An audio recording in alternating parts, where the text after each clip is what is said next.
Hey guys, welcome back to another episode of the Ask a Muso podcast, brought to you by Beach Services. I got two lovely individuals across from me, Adam James and Nathan Hughes. They have their own story as to why they're both here today, but I'll let Adam you take us off and kick us off today. Ripper. Well, hello, I'm Adam James. I'm a singer-songwriter. I was born and raised in Cronulla Beach, down in Sydney way, and now I call the Sunshine Coast home. Recently moved into the van to try and travel and play as much music as I possibly can, and that's me in a very small nutshell. Right, yeah. Nate? Oh, shivers. Okay. Hey, I'm Nathan. I'm a full-time photographer. I quit my job a couple of years ago to pursue that. Hey, Lenny. To pursue that. So my bread and butter is shooting stuff in the live music scene, so festivals and things like that. And then that's how you guys met. That's how sort of things kicked off. You were saying on air that that your first go of it was also Nathan's first go of it in the industry. So tell me a bit more about that. So it would have been 2019, 2020.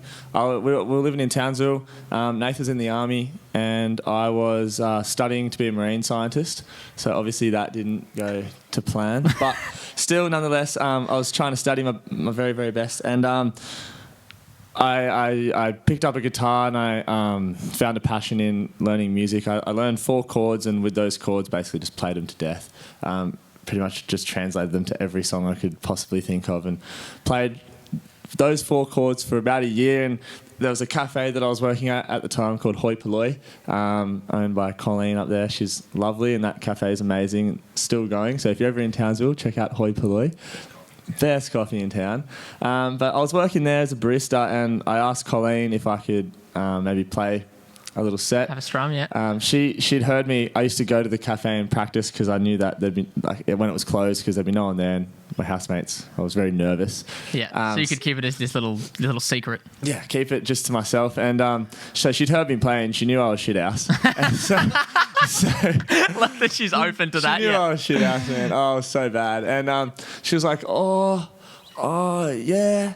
Yeah, you can play. She's so. But you're doing so well when we're closed. Why spoil that? Yeah. Why spoil that? Exactly. Yeah. And so she pretty much let me play, and I played at dinner. She couldn't pay me. I now know why, but at the time I couldn't afford it, and so she paid me with a plate of lasagna. Beautiful. And I went and played a little gig. I told all my uni friends to come down, and they came. And was this the first time a lot of people had found out that you actually played at all? This is the first time I ever played in front of a crowd. Right. So people knew that you were interested I was in stuff. diddling around on the guitar, yep. And I was posting little snippets online and mostly getting cyberbullied for it. But I was still where every great career starts. Oh my God. You shit. Yeah. Yeah. Literally. Oh my God. It was a nightmare to begin with. Like, you know, you're just a young kid, and you're just trying to be authentic and be yourself, and you think that people are going to receive that well. You know, no, quite the opposite. It's quite the opposite, and I think, but who knows? I don't know why I persisted with it. I got cyberbullied a lot. Like, did the actual gig go okay though? The actual gig went amazing. Like, all friends came down, and we're all having drinks, and it was great. And so then Nath came along, and with his camera, and as far as I know, it was your first live music. Yeah, live music stuff. Oh, hello. Were we mates before that? I'm not sure. Maybe you knew some of his friends. We had mutuals. I knew some of the people that it's. My personal preference is like Hoi Polloi in town. It's like the best coffee, so I'll go there. It's a cute little cafe. So I knew like a couple of workers, and I think I knew you because you were working there as well. Yeah. Do they normally do live music? So was it rare that you would go there for live music? Like there would be music there, or they used to do like jazz nights. Okay, it's really cool. They were located right in this laneway that they'd shut off each end and have like world-class jazz bands go and play. Oh, that's sick. It was fucking unreal when they do it. It was a few steps down when I asked to play. It wasn't worth the budget of closing off the laneway for the night. Yeah, look, these things happen. So they would pay the council and whatnot. Yeah. So yeah, we just did it inside the thing, but it ended up spilling out to the laneway with all the friends there. And oh yeah, we all sat on the. We all sat out there. It was lovely. And anyway, so Nathan came with his camera and said, "Oh, I'm Nathan. I'm going to take some photos." And we did that, and that was the first time I'd ever been photographed, and it was kind of just a friendship that blossomed from there, really. Fast forwarding to now, I guess, and there's a lot in between we can get into, but fast forwarding to now, it's been really cool because I've since relocated to the Sunshine Coast, and Nathan's recently moved to Redcliffe down in Brizzy, up in Brizzy, wherever we are, down in Brizzy, and it's great because we get to work really closely now, and moving here has allowed me to have a lot more opportunity with music, and Nathan too, a lot more opportunity with your stuff. Yeah, so how did you like what made you go, I think I need to do this full time now?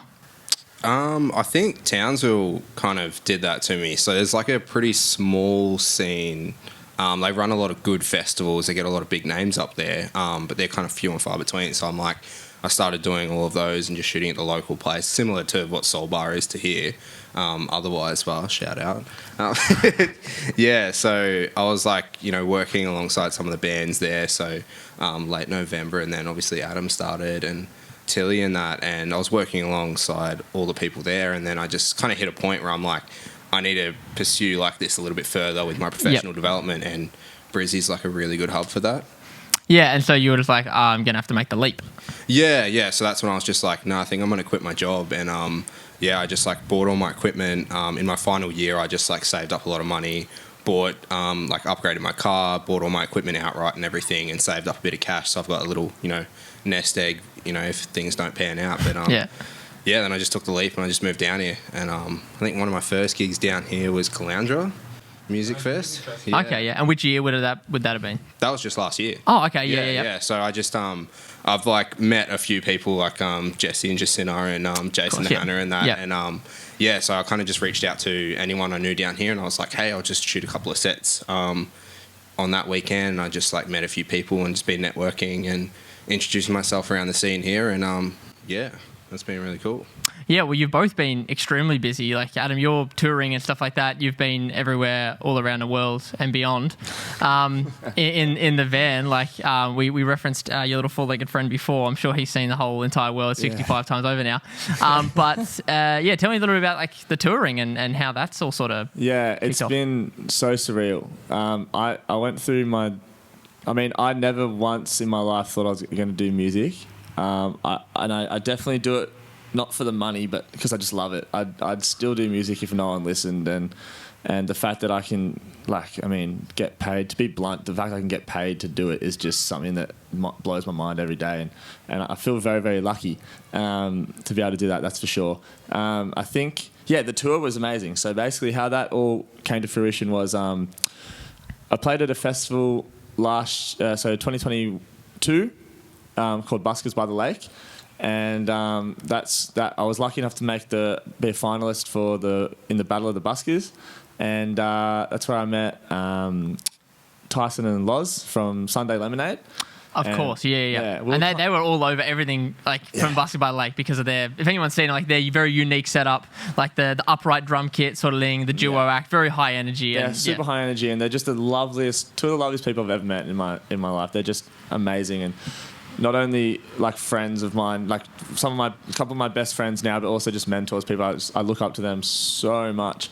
And basically, we were backstage to this competition that we're in, the Battle of the Buskers, talking, and I was like, you guys are so different to me and I'm so different to you in terms of performance.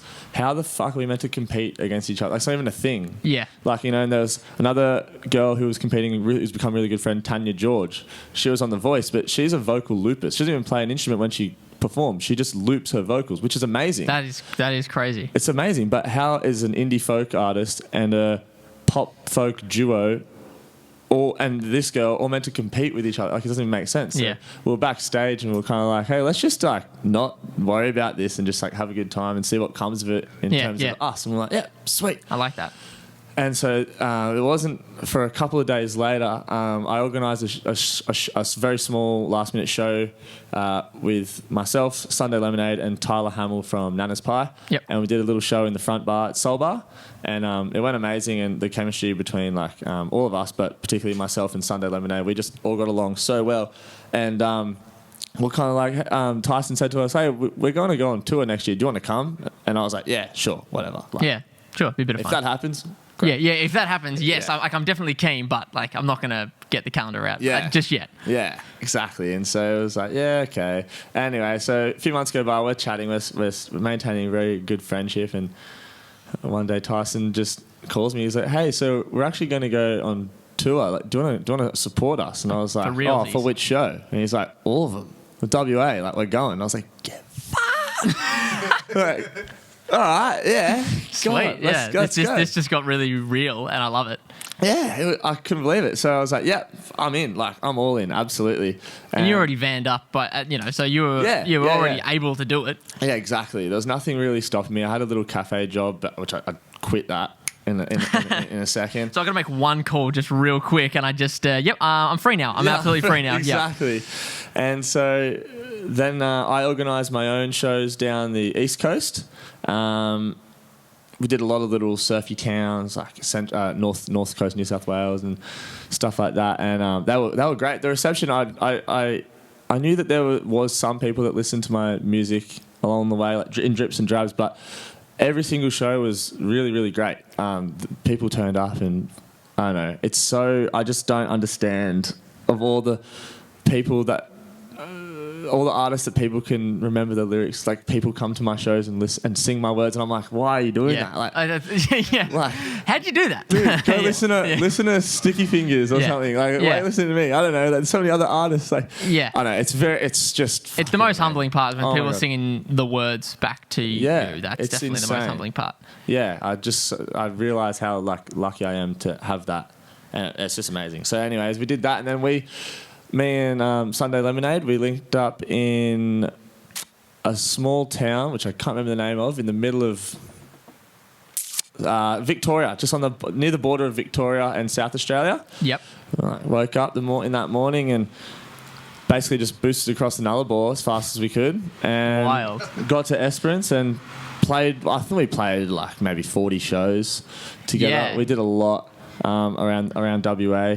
And then I was lucky enough to secure my own shows as well, which was great. I did a show with Sam McGovern, which he's amazing. And we did a show together in Fremantle with the Mingle crew. So shout out to the Mingle crew, Riley from Mingle. They're just incredible. Basically, just a group of guys and girls who put on these secret location concerts. Oh, okay, yeah. And the whole point. So basically, I played, and then.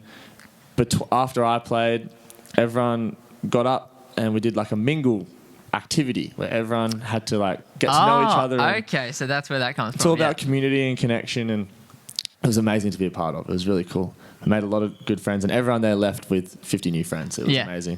And then Sam played after, and then there was just time for like hanging out and chilling and mingling at the end, and then on our ways we went. But yeah, it was that was really cool. And then basically just boosted across back Central Australia through all these very scary mining towns, which were just something else. Did you play those? We played in a town called Coolgardie, which is... Oh, fuck. I've never been anywhere like that. So that was like a council-run live music in the park thing. It's basically for all the families of the miners. It's a massive gold mining town, and the town's just built around this ginormous gold mine. And there's some... specimens. Oh yeah. Oh my god. Not a bunch of people all as butch as you, Adam, you know. God, it humbled me being in Coolgardie. Yeah, it was something else. Yeah, a lot of beards, a lot of buns where there might not should have been, and that was just the women. Yeah. Shout out Coolgardie. Yeah. For legal purposes, that's a satirical comment. Yeah, but it's true. Yeah, okay, that's wild then. Okay, so you just played. How long did you stop there for?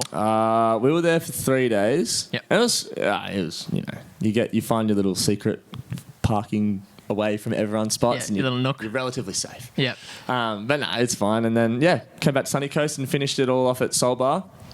And Soul Bar's feels like a second home to me. I think Liz O'Brien from Soul Bar's really looked after me a lot since I've started out. I think she always saw potential with me. For some reason she did, and so she's helped me a lot. And I see her as a really good friend, but also like a mentor as well. And having her, basically, I contacted her and I said, hey, I want to finish the tour at the front bar in Soul Bar, and she was like, "Nah, just finish it on the main stage." And I was like, "I really can't do that. Be able to do that, yeah." Yeah, it's a lot of people. It's a 380 capacity room, I think, and I was like, "God, how do I can't fill that." But she really believed in me, and she was like, "You can. Like, there's people who want to see you, and you've been gone for 3 months. Like, just do it." Absence makes the heart grow fonder. Apparently, apparently it does. Yeah, that's true. They did watch what you'd been up to and followed it, much like I did and Aaron and stuff like that from where you started, us going to open mics and seeing you for the first time to now, that sort of thing. People did follow. It's just thank you. It's very cool. It is really cool. And we filled out the room. It was amazing. And I had this young fella, Levi Maxwell, who I met in the streets of Byron Bay busking, and I asked him to come and open for me, and I just really wanted people to be there for him at the start. Yep. Soul Bar is like a notorious venue for being empty until the main act comes on. So I chose not to post set times, and I just said, if you're coming, come at 7. I made it really clear on my social media, if you're coming to the show, just be there when the doors open, please. And there was a quarter of a room there at the start. That's nice. And I was like, oh my God, I thought that was it. And I was like, I'm fucking chuffed with that. Everyone I asked that was going to come is already here. Yeah, I was like, this is amazing. Like, I'm so happy with that. And then This New Light, Sam from This New Light, he opened with Dennis from Love, Love, Love Music, and they were a duo, and they were insane. And then there was maybe half a room just under for them, and I was like, oh shit, there's still more people coming, like, oh my God. And then by the time they finished their set, the room was full, and I was like, oh, unbelievable. I've filled Soul Bar. This is amazing. Yeah. Like, just that, yeah. And I'm just standing backstage looking at This New Light performing. I was like, this is insane. Anyway, super surreal. Yeah, and we got on, and I just had this moment of no, I've put in hard work. I deserve to be here. It's that's one thing. To jump in, that's one thing Aaron and I have always said from the word go is that whilst there's a lot of people doing stuff, a lot of people who may from a distance look the same as what they do the guitar, the singing, and they have a van they drive around in. They don't have a cute dog like you, but you work harder than pretty much anyone else that we know of. And that has shown. This is we thought this before you went gallivanting around the countryside, but it's the hard work that's what pays off in the end. Thanks, and that's what's noticeable, and that's why people like Liz and all that. They stick around because they see that the attitude's there, and I suppose that's such an important thing. Like for you, having the attitude of going, I think I'm gonna have to give up something that's not my craft because I want to do this now. That takes gumption and also a massive risk. But the attitude is that, well, I know I'm going to have to work hard. I got a rainy day, oh shit fund, but I don't want to use that. I want to make sure that I can get all my ducks in a row and then make it work. Yeah, 100%. You'd be the same with this as well. It's scary being a creative. You got to start from scratch, and you don't know if the world's going to accept you or not. Well, yeah, this was the Thursday night little idea I came up with, and I messaged my mate Monty and said, hey mate, I think there's a chance that people might want to hear about what people are doing that are musos that isn't just their songs. Maybe no one's ever asked them about what they do behind the scenes or how. And the amount of times, every time I start an episode with someone who's a bit nervous, I go, we'll get to the 30-minute mark and I'm going to have to pull us up because, I can't talk for that long. I was like, I promise you, no one has ever asked you about you. So I promise you'll be able to talk for that long. And every time without fail, it happens because everyone's like, no one's actually sort of asked that my dad played drums and that's how I started. And no one asked no one's asked those questions before through whatever reason. And then once you do, you find out all these little Easter eggs and finding out that, the tree in JC and the tree that Jesse had made rings that you're both wearing today and stuff like that. That whole thing, just it's a conversation.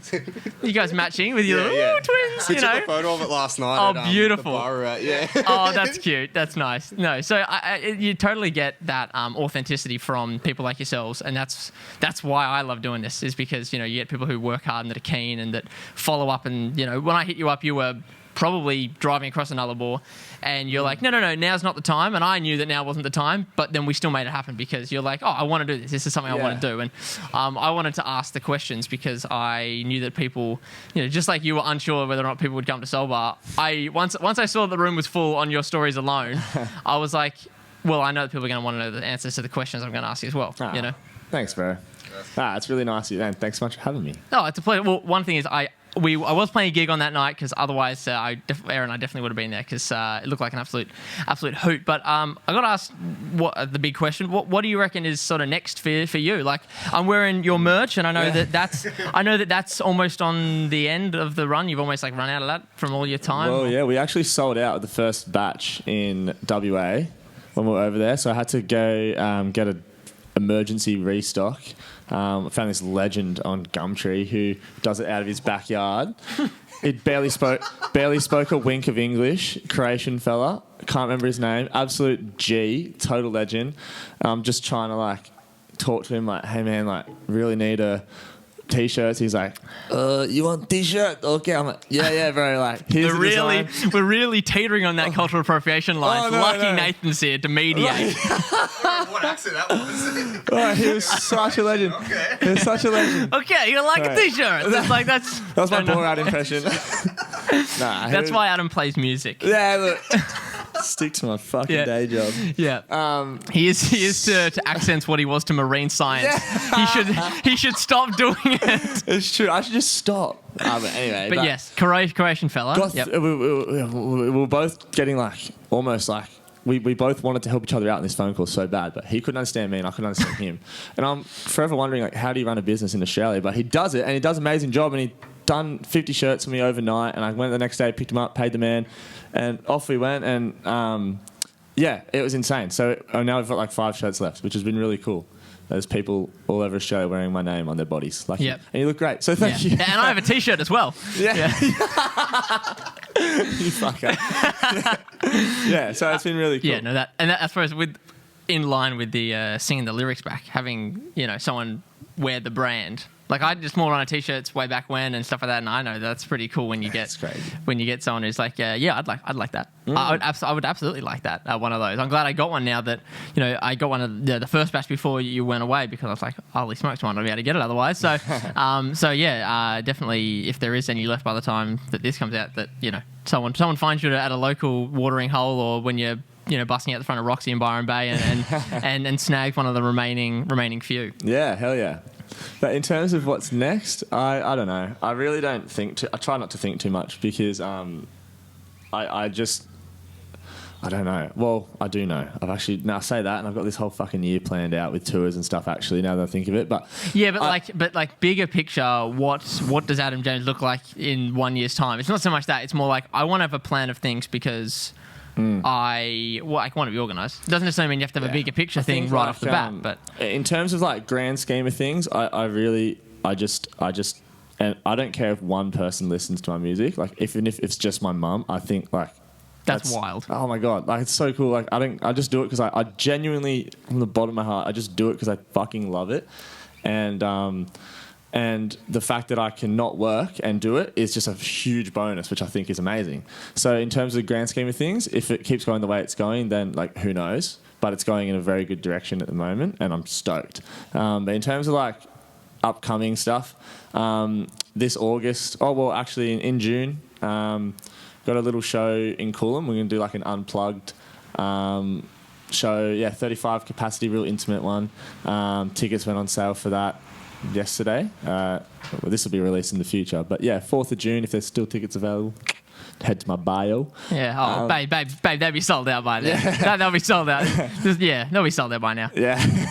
But other than that, in August, we're do like an East Coast tour. So there's Buskers by the Lake happening in August. So that'll be a part of it. And then we're just going to do just down the East Coast, down to Melbourne, from Sunshine Coast down to Melbourne and back.